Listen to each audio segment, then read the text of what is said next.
So if you watched one of my last videos, I interviewed Dr. Hurlbert, who conducts research on how people think, and I decided that I'm going to participate in this research. So I'm going to be Skyping him today. He sent me a beeper. Imagine if I just broke it already. He sent me a beeper, and every time it beeps, I have to write down what I was thinking. Not just like the content, but like how I was thinking it, whether it was internal monologue or not. So I'm kind of excited to see what I'll be thinking about, and then you guys are about to see some wild shit because who knows what this brain could do. Who knows?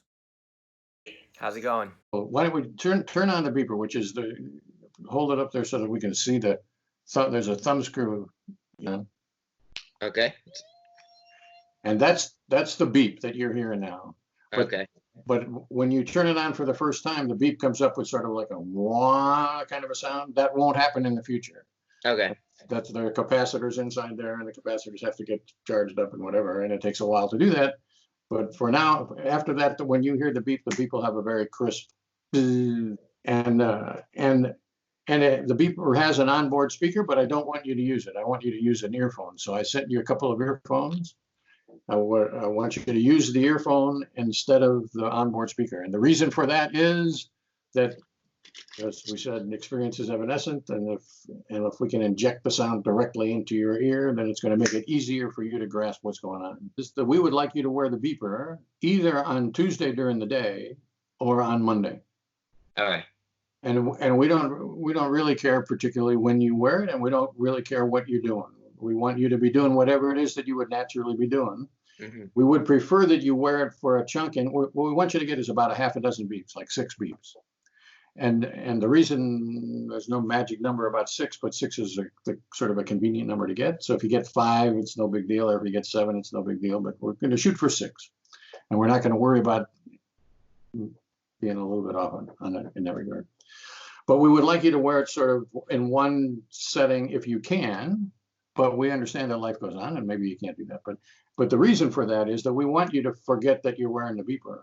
Mm-hmm. So we're interested really in what Ryan's experience is like if he's not wearing a beeper. You know, if we want Ryan in the wild, so to speak, rather than Ryan connected to our device. And the easiest way to do that, or the best way we can do that, is for you to collect them all at the same time. Because if you get a beep and then you take the beeper off and they say, "Oh, I'll put on a beeper again and I'll wear it," then it's easy for you to keep track of what's going on.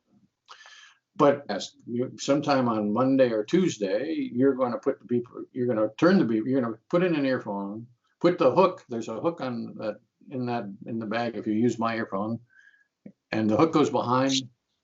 Yeah, the hook goes behind your ear, and then put the wire in a convenient place. A lot of people wear the wire down inside their shirt because then you don't snag it on the doorknobs or whatever. And but how you do that doesn't really matter to me, as long as you get the earphone feeling sort of secure in your ear, so that then you don't remember it's there. And then after 2 minutes or 30 minutes or an hour, the thing is going to beep.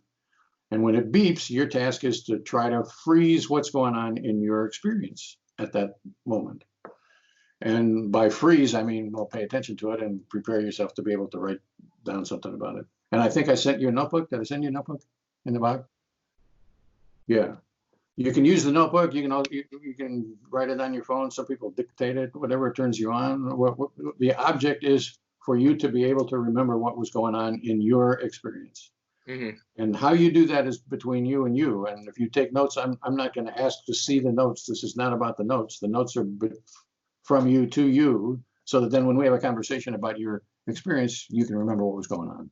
Mm-hmm. But if you want to do it on your phone or whatever. But at any rate, your task is, however it is that you want to do it, whether it's video or jotting or whatever, pay enough attention to what's going on in your inner experience so that then we can talk about it. And then do that for half a dozen beeps, get a half a dozen beeps, which means you're going to have a half a dozen notes to yourself or vlogs to yourself or whatever it is that you do.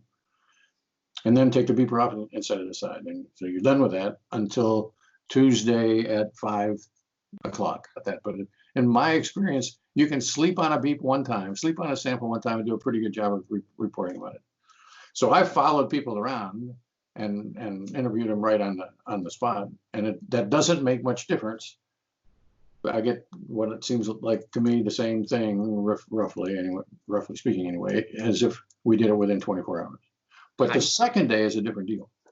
how do you know that what people are telling you in the interview is not them, like, filling in blanks of things that they forgot? Is there any way of you knowing that, or is it just the interviewee being as transparent as possible? Well, you never know for sure. Absolutely, you never know for sure.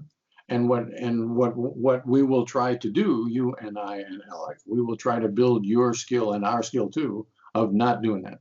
Mhm. And we don't expect you to be very good at it. We expect you on the first day to fill in blanks, and we're going to try to we're going to listen carefully to what you have to say, and when it sounds like maybe you're filling in a blank or whatever, then we're going to try to help you not do that anymore.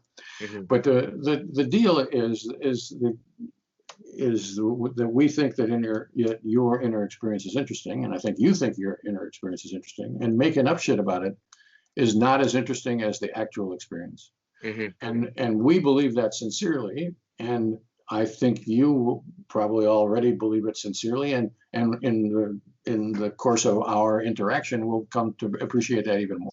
What are some good, like, bullet points to jot down about the memory? Like, the content, like, way I was thinking, like, whether it was, like, monologue or visual, or are those the things I should be jotting down?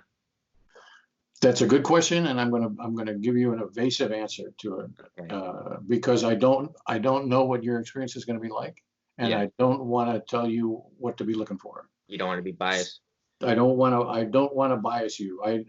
So let's say I told you, well, I want you to tell me whether it's about inner speech, given the inner dialogue or monologue or whatever we call that is where we started. I personally actually don't much care about inner monologue. But if you thought I cared about inner monologue, then you would likely try to subconsciously or Yeah. purposefully try to skew your experience in that direction. And I don't want you to do that. So I don't want you to tell you what to do. I want you to try to capture your experience in the best way you can. And in the course of the first interview, it is likely that you will come to some kind of a realization. If I know we're going to have this kind of conversation, then I probably would have written down that kind of stuff. We're going to get together and we're going to put our gray matters together and see how we could do it better the next time. Alright, I'm excited to see what this experience is gonna be like. Me too. I'm looking forward to it. Alright. All right, Ryan, looking forward to it. Alright, have a good one. Thanks. Same to you.